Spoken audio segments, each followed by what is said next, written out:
Hello, everybody. My name is Paul B.J. Ransbury. I am the CEO of Aviation Performance Solutions. It's just a real pleasure to be back here again this week on a very interesting topic we're going to talk about, which is called the misleading UPRT myths. So I think it's going to be a fun conversation. We had to necessarily limit the ones that we're talking to because there's just so many out there. But I think it's going to be a fun, engaging conversation. So let me go ahead and introduce my co-presenters today. We have Randall Brooks, our VP Training, and we have Clark Otter McNeese, our VP Flight Operations, and everybody is now here in headquarters, which is kind of fun. In fact, Otter and Randy are right across from each other, side by side in different offices. So let me just go ahead and introduce Clark. So Captain Clark McNeese is a former U.S. Navy fighter pilot. He left from the Navy after being in Desert Storm, Desert Shield to go and join a major air carrier in the United States, spent 10 years there. Most of his time as a captain on the 737. Left there nearly 15 years ago to join us here at APS as a full-time upset prevention and recovery training instructor, and just is definitely a leading expert in the world on UPRT. Great friend of ours for Randy and I, and really does a great job. He's probably the most outspoken, clear instructor that we have with the most passion, I think, of all of us when he's communicating. So, Otter, thanks for being here. Why don't you say a few words and introduce our other presenter for today? Yeah, it's great to be with you guys again. It's hard to believe it's actually been 16 plus years now that we've been together, BJ, and me doing this full time, and definitely a passionate subject. And another one who probably rivals me and might even be more passionate about UPRT, and that's Randy, another great friend, longtime colleague and advocate for this area of training. And just comes from a lot of experience from civilian train to aerobatics and into air shows, actually in the Air Show Hall of Fame. Corporate pilot, multiple different types of corporate aircraft from turboprops to jets, and also leading UPRT development for Eclipse aircraft until he joined us. And so it's great to have Randy with us on this. Yeah, I'm the latecomer. I've only been here for 9 years working with you guys, and 3 years before that. Good to be here. Awesome. Okay, guys, great. So maybe before we jump into the slides, and of course, these talks we don't really prepare for. We bring them up with our main things we've learned over and over and over and over again throughout the years. So I think the biggest thing for us today is we're just sharing our expertise and our experience for the industry to use in any way that it sees fit. And that's the way we're going to approach this. But maybe, Randy, what on the topic of myths, what are your thoughts? What do you think of when you think of myths, and why is it important to talk about them?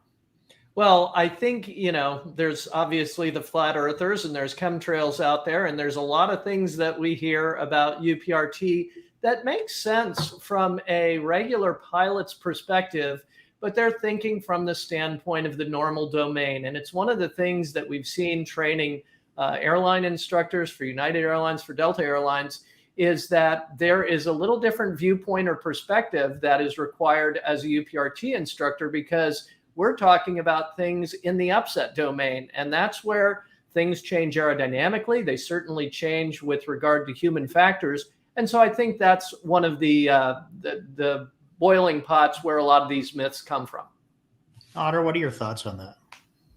I think about what a knucklehead I was when I was young aviator as well, and some of the myths that I fell for. Obviously, they're unintentional, and even if someone is perpetuating a myth, it's usually unintentional there. And so, really, it's a function of training, and we can mitigate those kinds of myths with good training. Great. And so we are going to be sharing this information today. And again, in each of these areas, we have first and long-standing years of experience determining the inside outs of these different areas. So we're going to share those with everybody today. Let me jump over to the slides here. Let's go ahead and advance to the next one. So here's the three areas that we're going to talk about. And one is kind of an overall industry, what we would consider a misperception. And the whole concept behind the first one, just prevention, is that if we can just prevent an airplane upset from ever happening, we need never worry about recovery. Well, theoretically, and perhaps even factually, that is true. In practicality speaking, it's just not ever happened. And we're going to see, as we start looking at the Swiss cheese model a little bit later, that history has just proven that these particular events slip through the defenses that licensing training has put in place, and they rear their ugly heads, and often in ways that pilots have never experienced before, which is why UPRT is such an important redundancy. The next one, train like you fight, is that there's a common analogy out in the industry. This is like fighter pilot term, train like you fight, fight like you train. And Odd and I are both military fighter pilots. We'll talk about that. But it then gets translated into general aviation training in a little bit of a different way. And while it largely applies to training overall, it doesn't apply in the airplane upset domain. And we're going to talk about that. Then the last one, home-based UPRT. And we well know that there's other providers out there that travel around providing upset training at different locations. And if that's the convenience your organization needs and that's your decision factor, we're not trying to sway you from that. But we did that for years.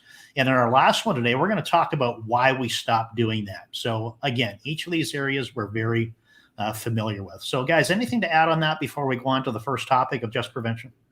No, just looking forward to addressing each of those. All right, great, good stuff.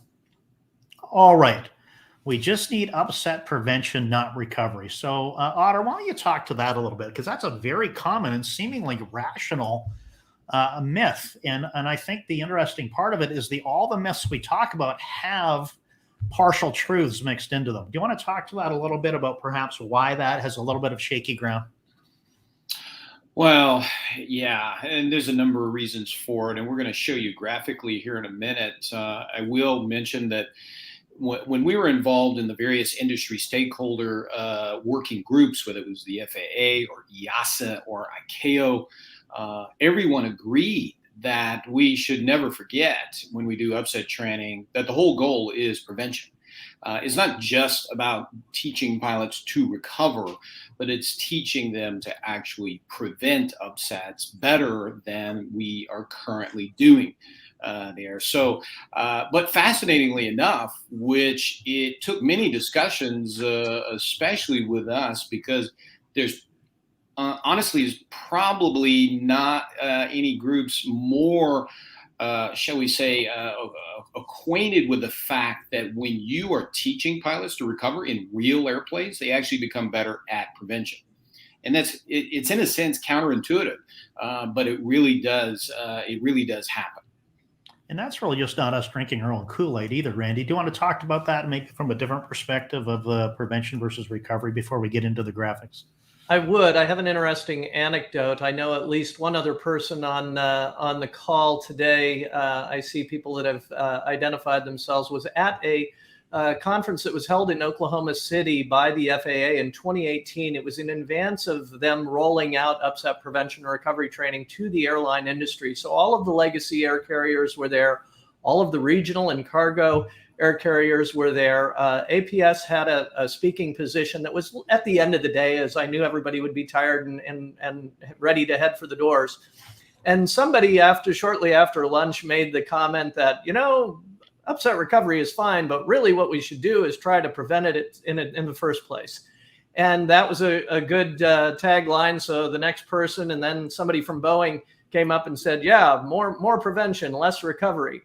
So I figured everybody's getting bored by my turn. I might as well stir the pot a little bit. So I stood up and I said, look, there is nobody in this room that isn't interested in prevention. Now, what I knew is, I had done more on aircraft upset prevention and recovery training than probably anybody in the room. And I said, look, if you like prevention, then teach recovery. You're going to see the development of incidents over and over again. That's going to change your mental model. It's going to improve your pattern recognition. There is nothing that is better prevention than learning upset recovery skills. All right, guys. Yeah. So maybe just to clarify that is that of the 3 layers of mitigation, in fact, there's really 4 of the 3: awareness, prevention, and recovery. There's also awareness, recognition, prevention, and recovery. Is that we are all big advocates of awareness and prevention. That is really what it's all about. We get that. And for example, graduates of an APS program, we tell them with this training, you should never, ever need these skills. However, should you get there, you have the ability to essentially recover from virtually any airplane upset you can encounter that's recoverable. So I just want to make sure that's clear, that we're not throwing the baby out with the bathwater. We totally get that awareness and prevention is critical. So let's just jump Otter, I think you're doing this next slide. Are you ready to jump into it? Just call next slide. I'll advance it for you. So what we're looking at here is a graph of all attitudes that you can get in an airplane. Plotted at the center of the graph is basically straight and level flight. Now, if you're working your way up the vertical axis, that means the airplane is in some pitch attitude nose up there. And so as we go up the vertical axis there, you're pitching up all the way to 90 degrees nose up. And then going down the vertical graph, you're pitching down there. Now, the horizontal axes represent some type of bank angle all the way to inverted, whether it's a right bank or a left bank. Right? So hopefully everybody understands that this graph represents every kind of attitude that you could get in an airplane. Now, for those of us flying transport category airplanes, we work really hard to actually keep our airplane in a pretty small box. Now, if you bring that box up, you'll see that it's a fairly small box, and this is showing no more than 25 degrees nose up, no more than 10 degrees nose down, and no more than 45 degrees angle of bank to the right or the left. Now, obviously, we even try to keep it within 30 degrees angle of bank, but the reason why 45 is chosen is just because anything beyond that is considered overbanked. But we work really hard and develop a lot of skill and hours and experience keeping our transport category airplane in this box, which actually only equates to about 5% of all attitudes you could get in an airplane. Now, interestingly enough, when you went through flight training, for most of us, especially going through civilian flight training, we were actually in normal category airplanes only able to expand that box about another 5%, 5 to 6%. And the yellow represents the legal safe envelope of a normal category airplane like a Cessna or Piper that you might have gotten training in. Now, what that means is if you look at what is left that most pilots don't get exposed to, almost 90% of all attitudes that you could get in most any airplane in an upset, we have little to no experience in there. Now, interestingly enough, you might think that if you've developed a lot of skill and training to operate in that blue box, and you were to get outside of that box or get outside of the yellow, that skill and that understanding, that knowledge and discipline would actually come to play if you were to end up in an upset in the red. Now, you can end up in the red in a matter of seconds in a wing turbulence type upset, but here's the issue.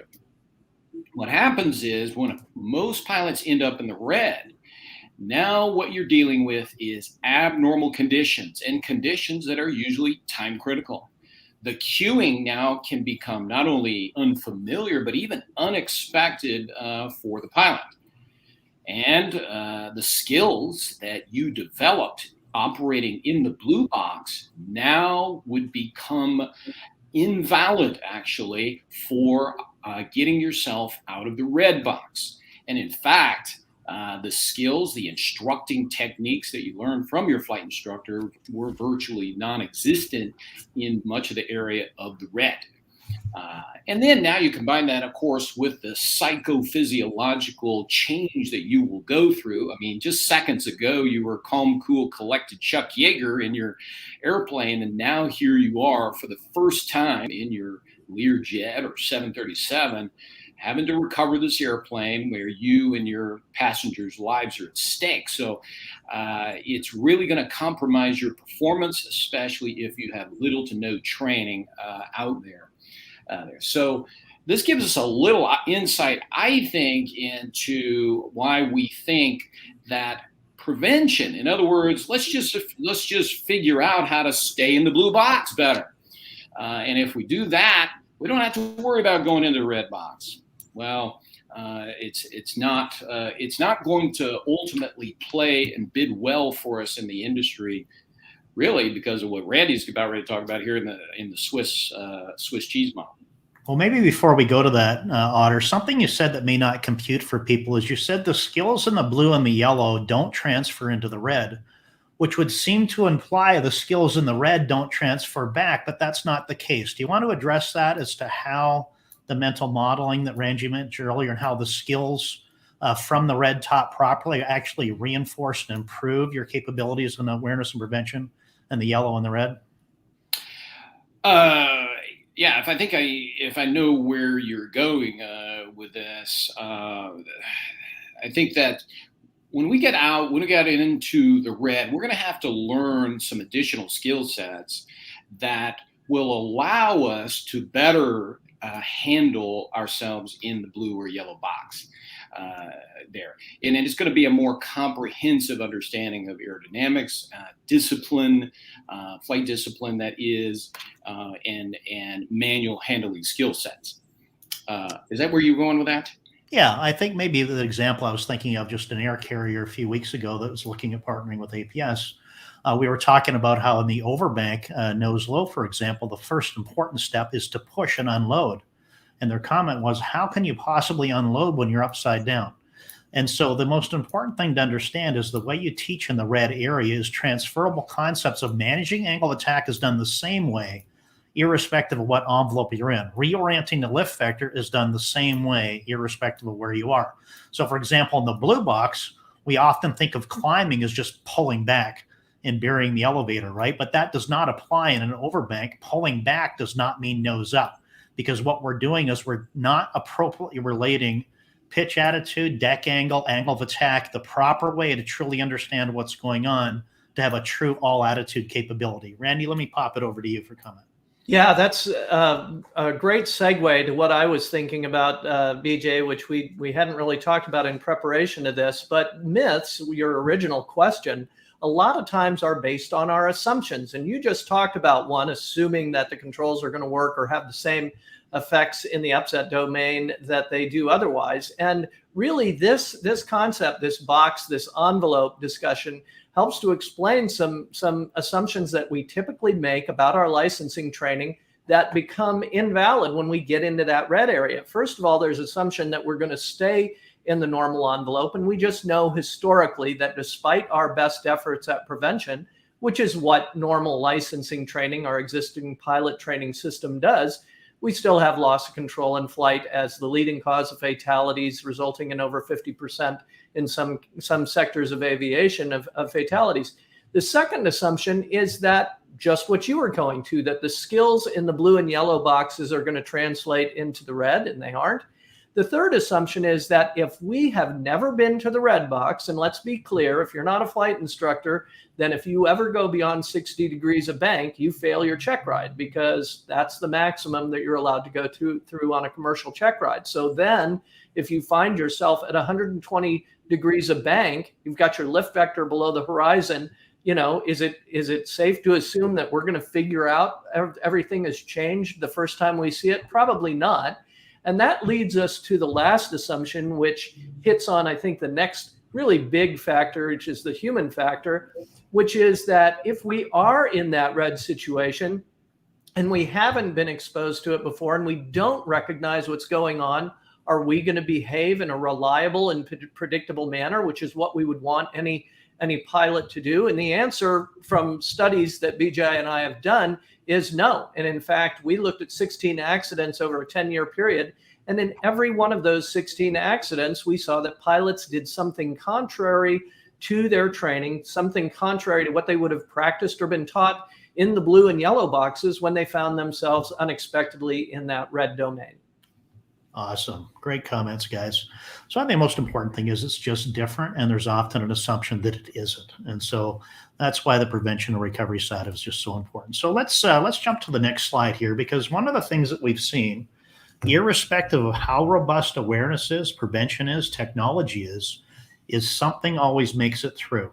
And Randy, do you maybe want to talk to the Swiss cheese model here a little bit and what that means to us for perhaps the redundancy, for example, that recovery provides, and again, prevention is emboldening, really strengthening or reducing the holes in the other layers. But Randy, do you want to talk about that to some extent? Yeah, I do, BJ, because it's going to fold back to some of my earlier comments that I made at that FAA conference, which is we all want prevention. All of us want the Swiss cheese slices to line up in a way that we're going to recognize and prevent an upset and an undesired aircraft state from escalating to the point where it becomes an upset. All right. But we know from history, this is not theory, we know that there are lots and lots of times where it gets through all of these holes.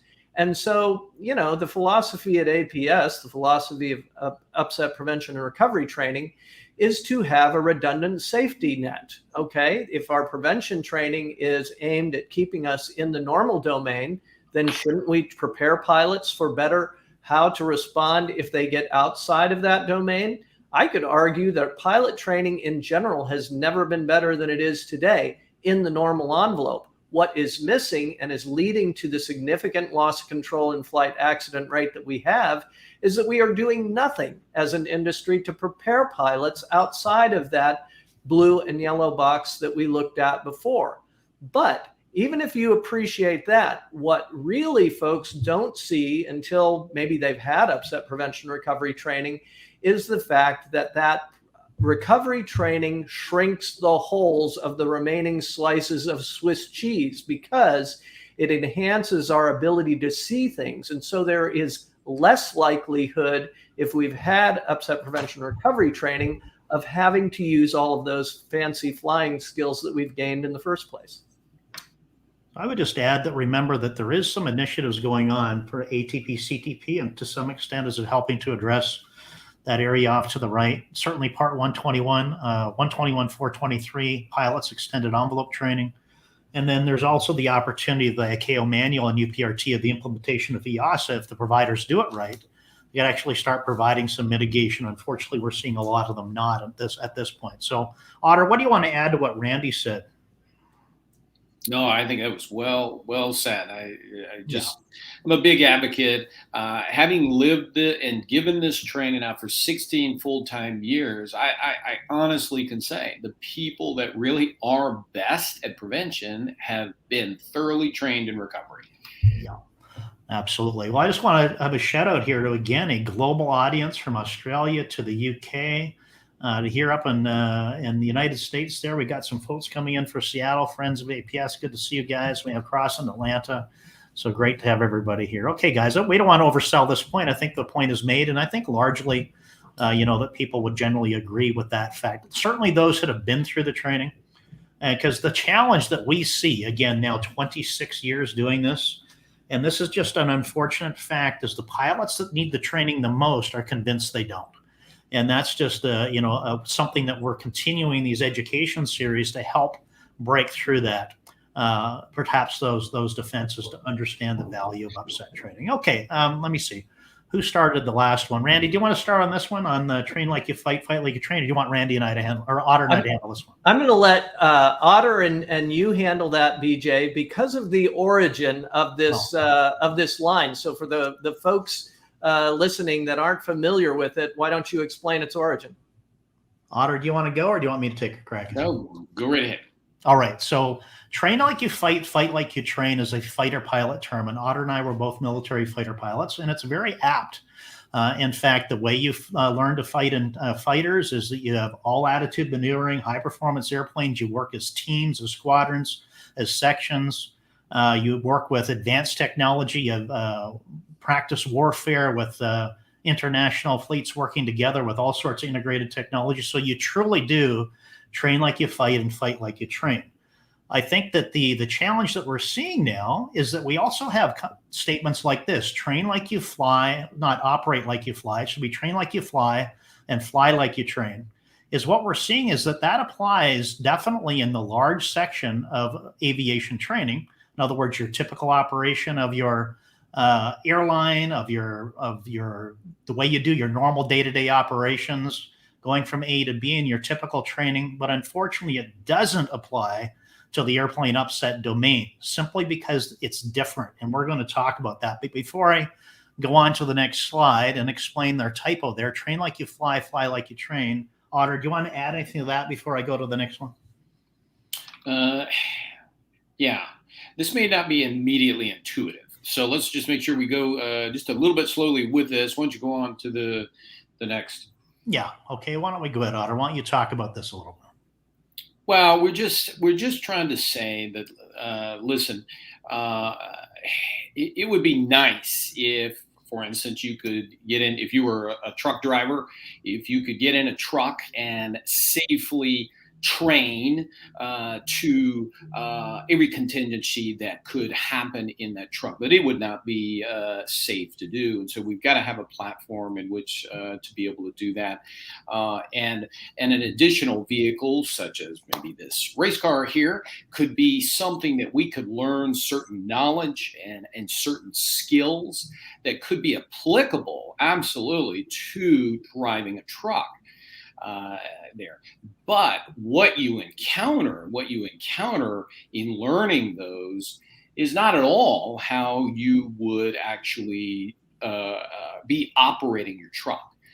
In other words, you work really hard to keep your truck in a certain, or keep your transport category airplane in a certain part of the envelope.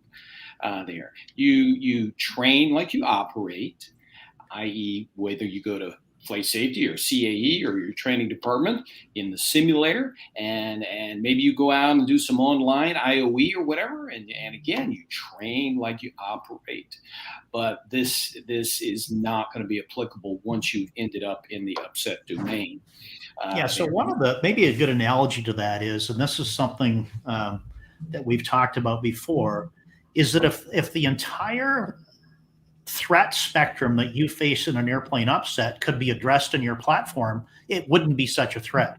In other words, so for example, if you could learn how to operate everything you needed to do in your truck or in your airplane and go train in that simulator to get what you need, that would be great, but it doesn't. And what we're getting at primarily here are the human factors associated with an airplane upset prevention and recovery program. And the human factors, unfortunately, require a higher fidelity, a higher level of surprise, higher level of startle to get you into the environment of where you are truly in a situation where you have to develop new skills and different disciplines to overcome that. So at the end of the day, what you really, really need is where you don't want to go. And what you really, really need is where you've never been before. And that's why using surrogate airplanes, like in this particular situation, the race car, or a high-performance aerobatic airplane, for example, can get you access to the environment and the fidelity of startle and surprise that you simply can't get in the simulator or in the platform that you operate. So let's just jump on to the next slide here. Randy, do you want to talk about any of this before I maybe wrap this topic up as to why this particular analogy is apt?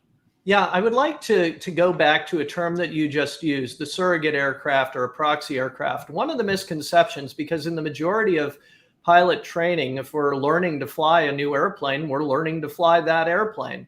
In upset prevention recovery training, it's the only place that I know of where the training airplane is not the plane that we're trying to teach you to fly. We're trying to teach you to fly your airplane. So if you fly a Gulfstream or a 737 and you're using any of the training platforms that you see illustrated here, we're going to ask you to fly that training airplane in the same limitations of your aircraft. But the training aircraft is going to be able to take you to places that the aerodynamics of the simulator can't go, and more importantly, where the human factors can't go. So the fact that the training aircraft platform may have a higher roll rate or a greater G, that just provides a margin of safety for situations where a student might do something unexpected that an untrained pilot might do. But it allows us to introduce a whole lot of gaps that are missing from simulator only training or training in normal flight in an aircraft that doesn't have the margin of safety of these training platforms. Well, here's something I want to add, because this is a question we get all the time. And APS selects its training platforms to mitigate the threat, to prepare pilots to be safer in how they operate. If there was a different platform to use, we would have it.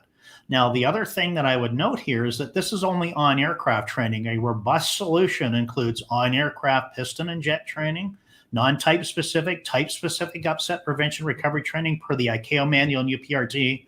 And the entire goal is to bring the pilot back into the environment or airplane model that they are operating.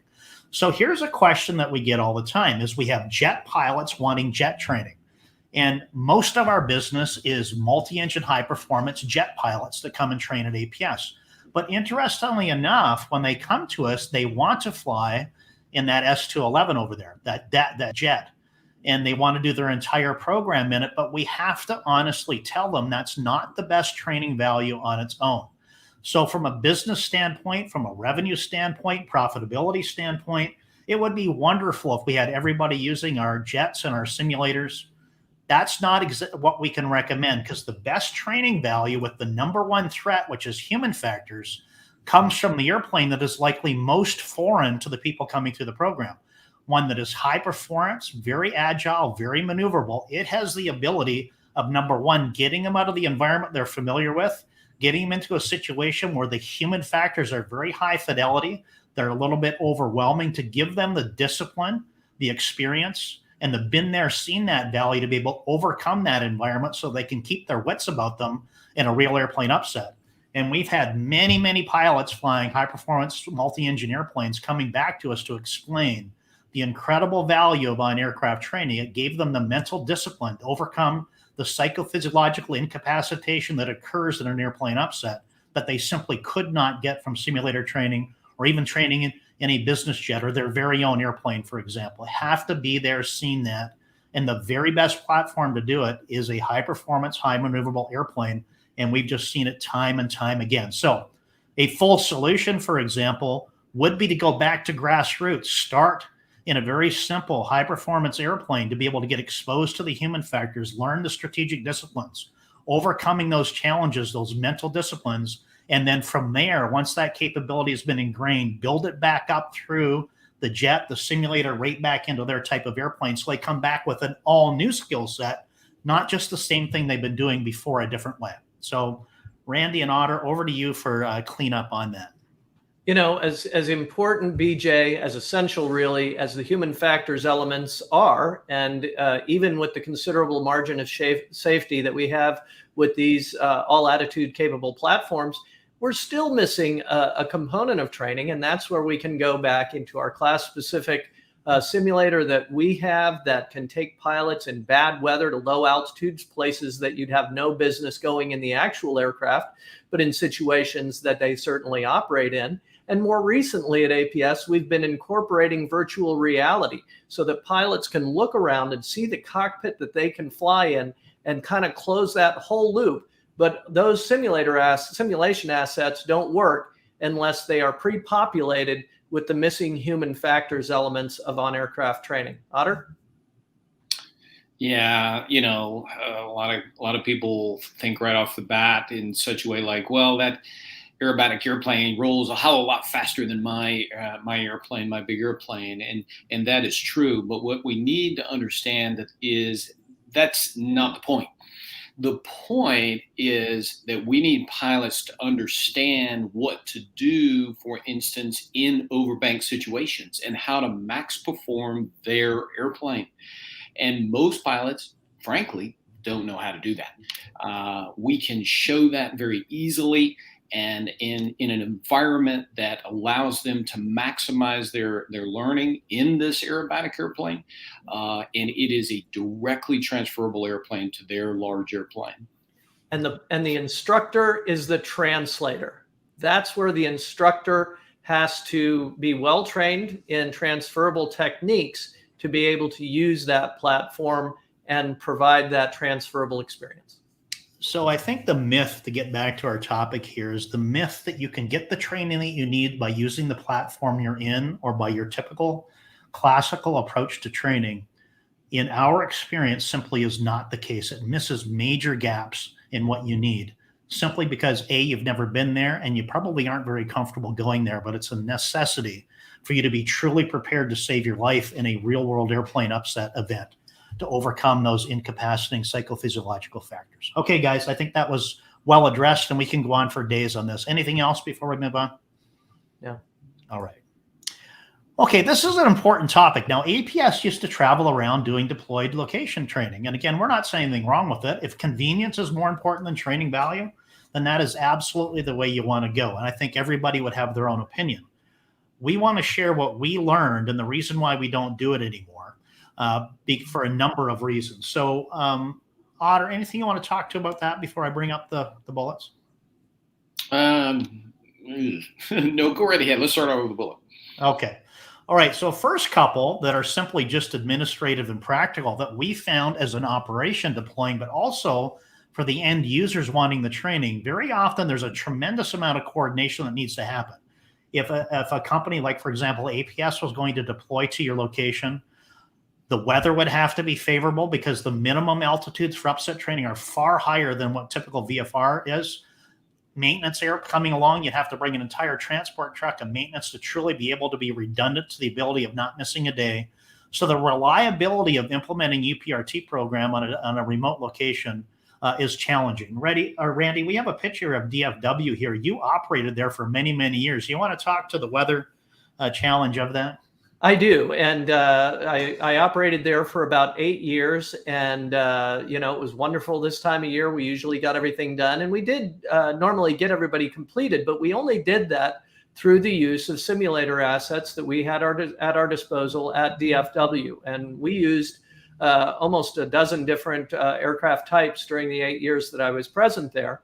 And they could fill things in, but we've already addressed some of the aerodynamic and human factors limitations. Now, what was interesting about doing that is then we saw some of those deficiencies when we went back to the aircraft. But without having that, you're really just going to only be able to sit there and talk. And the other aspect of maintenance, I happen to work with a traveling road show in the air show industry for over a decade. And we had a semi-trailer that came with us, and we had trained crews that did that. But it's difficult to support that fund that type of support for an upset prevention and recovery training operation. All right. Okay. The next one are probably the biggest areas we're going to get to. And we're going to get to the ultimate point here at the end. Is very often trying to use remote classrooms and trying to coordinate airspace can be long transits, impossible transit, restricted airspace. It becomes very, very difficult administratively, but also operationally to do it, which is a big distraction from the training itself when you start deploying to other areas. And Otter, do you want to talk to anything about that at all?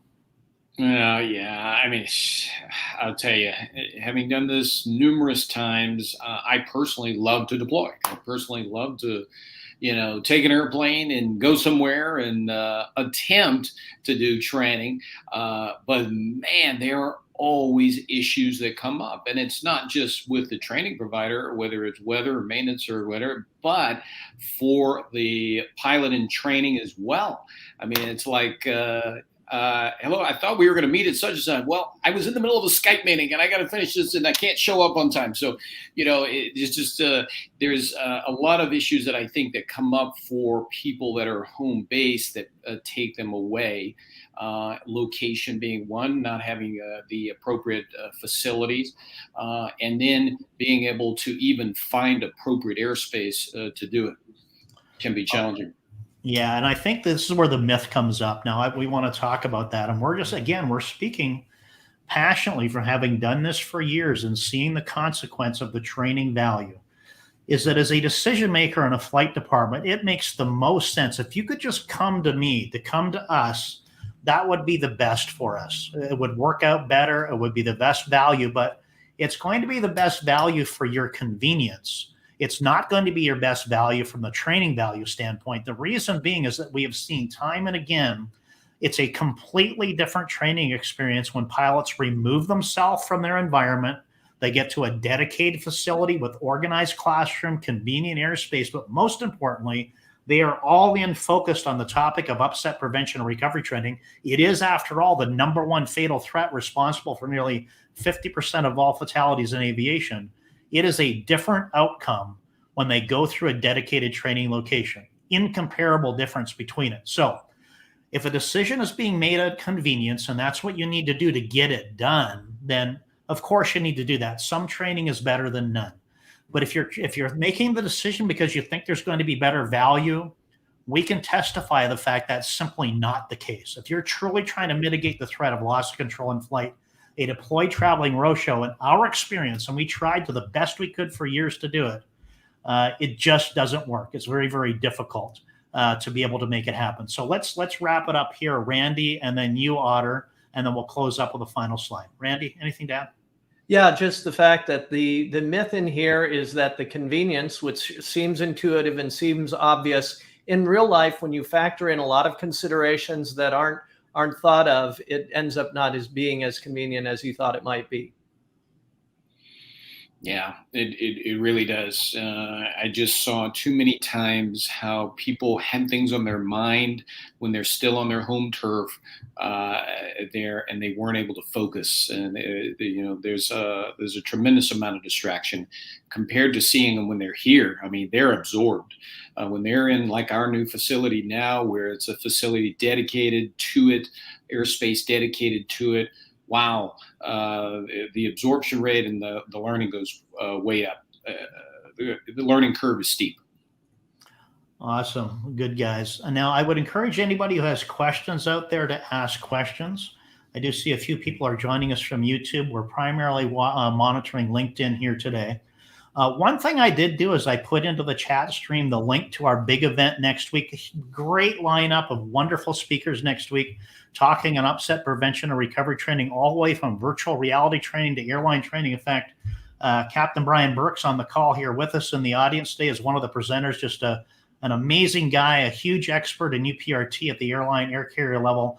But these industry experts are coming to share their expertise, and we have the honor of facilitating that event. I put the link in there to join it. So please go ahead and do that. We would love to see you next week. I think we're up to close to 3,400 people now attending, which is wonderful. Let's go to the next slide here.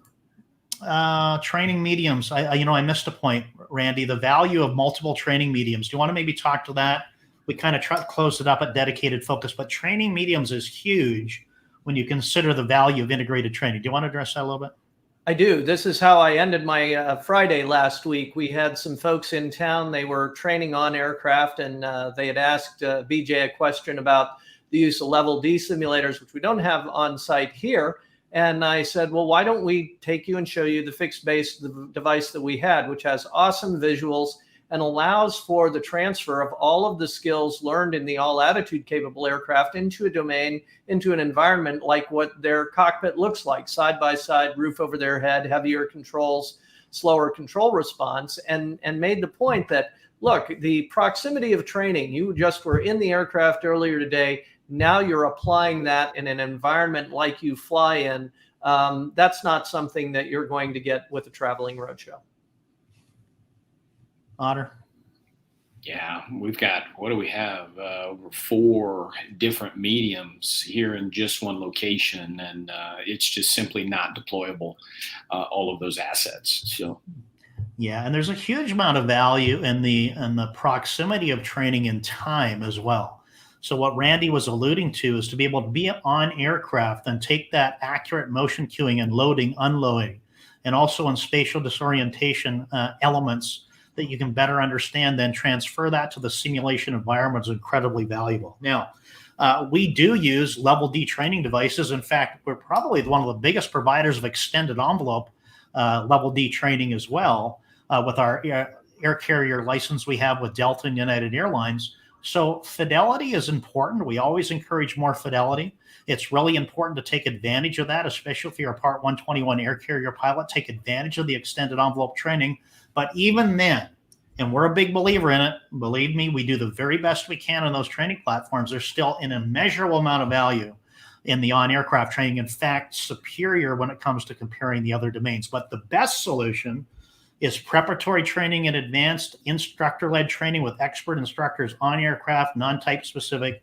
Type specific is the way to go. And we speak from experience because we do all of those and using the different training platforms. We don't have the dog in the fight here. We're trying to share with you what we see to be the best solution across the industry for UPRT. Okay, now, any last comments now, guys, that we remembered the last bullet point? Randy? I'm good, BJ. All right. Okay. Don't want to oversell these. Okay. Let's go ahead and go here to see if there's any questions. I have one coming in from YouTube, but everybody out there on Facebook, or sorry, on LinkedIn, please go ahead and shoot some questions. I'm going to put a link into the stream right now. At least I think I am. Here we go. Into the LinkedIn stream. That if you have any questions at all, you can submit a form, especially if you're watching the video recording. You can come and submit your question by going to that link, and then we will gladly reach out to you for you to talk to it. Okay, let's go ahead and put this this question up. Let me see here. I'm going to try to see if I can present this to the room.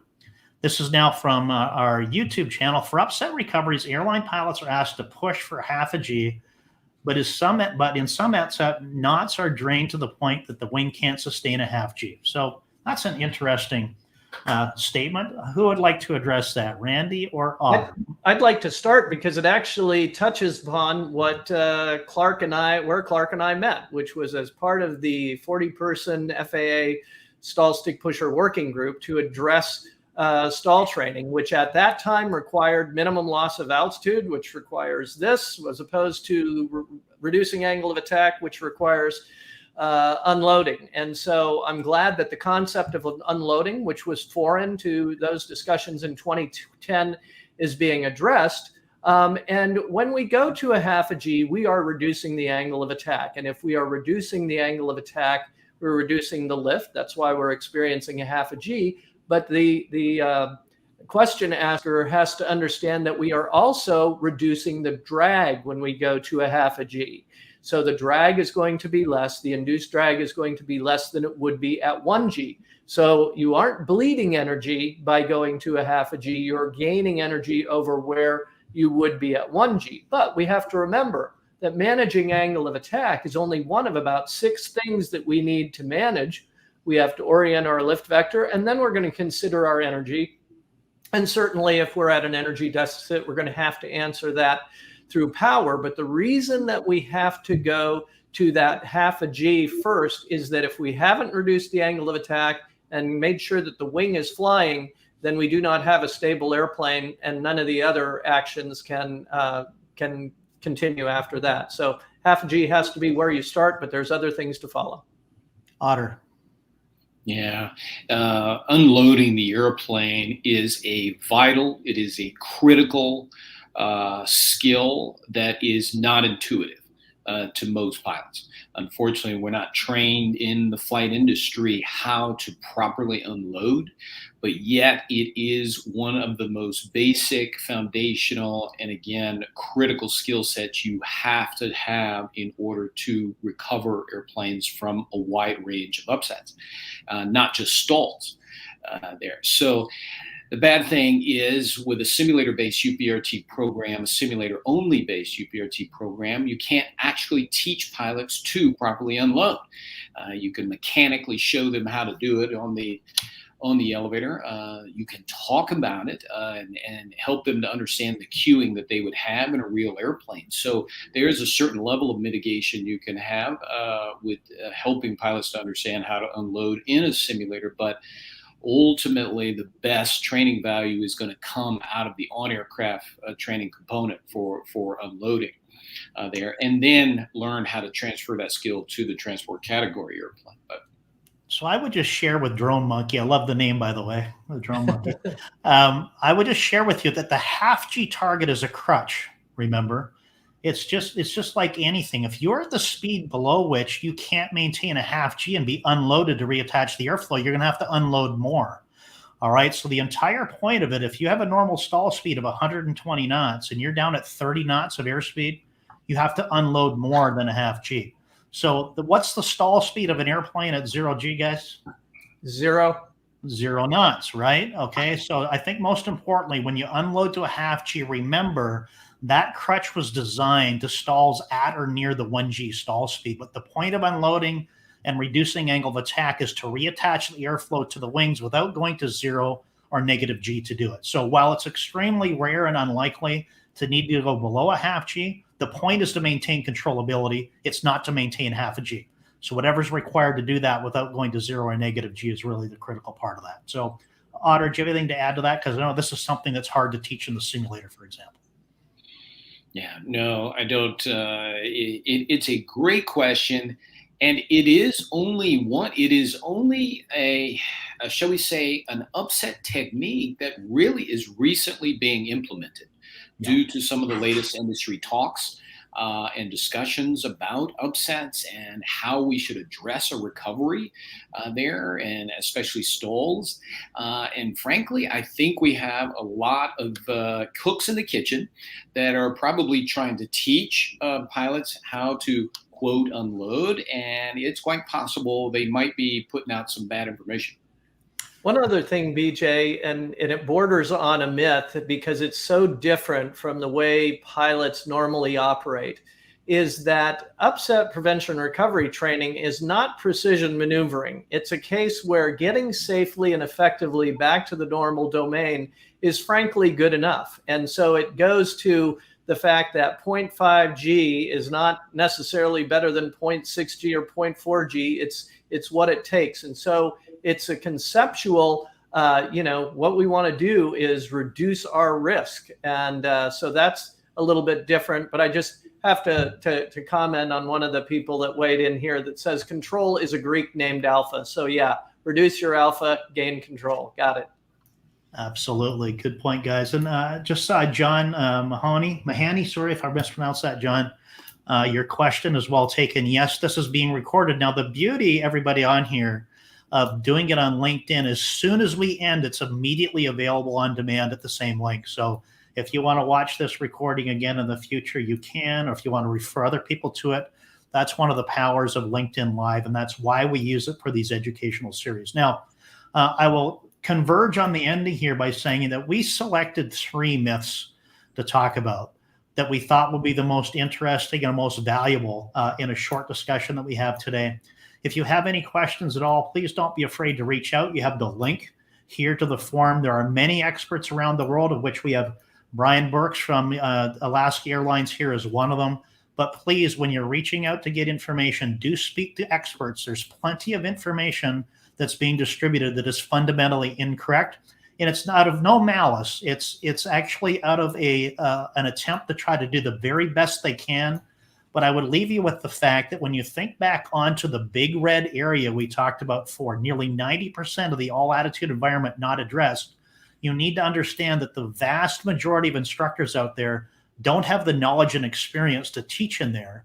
So please be sure you're reaching out to a UPRT expert organization or instructor that has some proven, recent, modernized upset prevention and recovery training experience. So a lot of wonderful comments coming in from around the world. Thank you. But let's just end with some words of wisdom as we're approaching 53 minutes here. Randy, on the topic of myths or just overall, what do you want to leave everybody with today?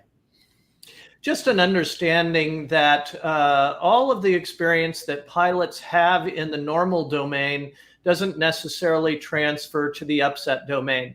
The more hours I have as a pilot, hopefully the better I get at my systems knowledge, my navigation, my radio phraseology, terminology, my overall situational awareness. But a lot of that doesn't transfer into the upset domain.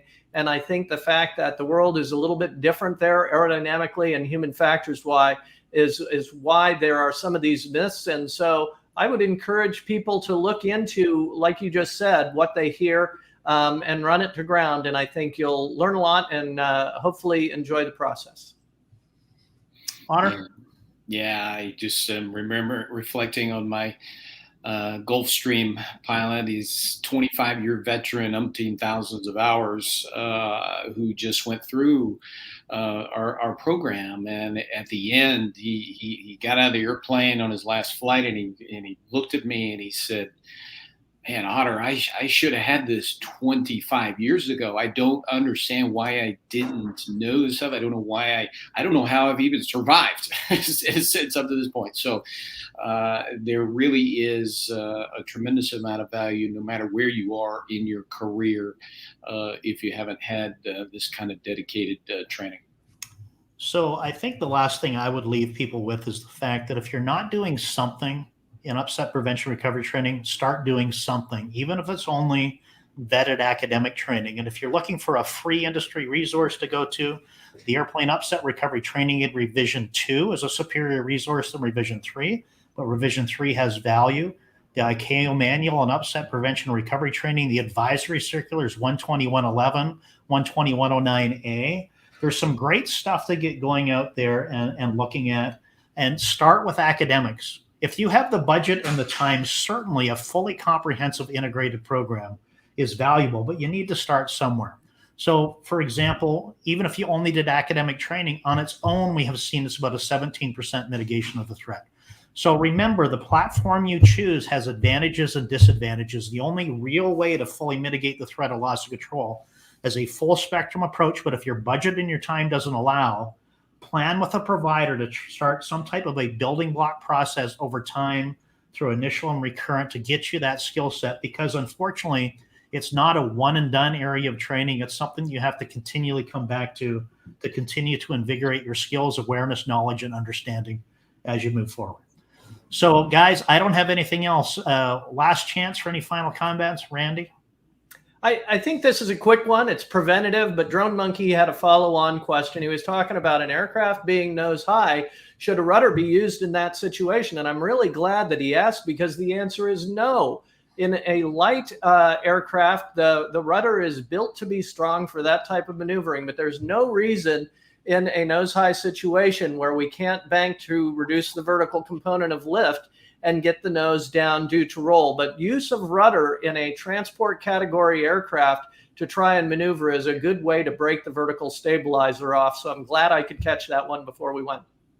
Well, I think he was actually specifically talking about a swept wing airplane at a deep stall. So I would also consider the fact that when you get to a point of a swept wing airplane pitching nose up, it's deep into the stall. Remember, by certification of Part 25 airplanes is they have to demonstrate a nose down pitch moment at the stall by design certification.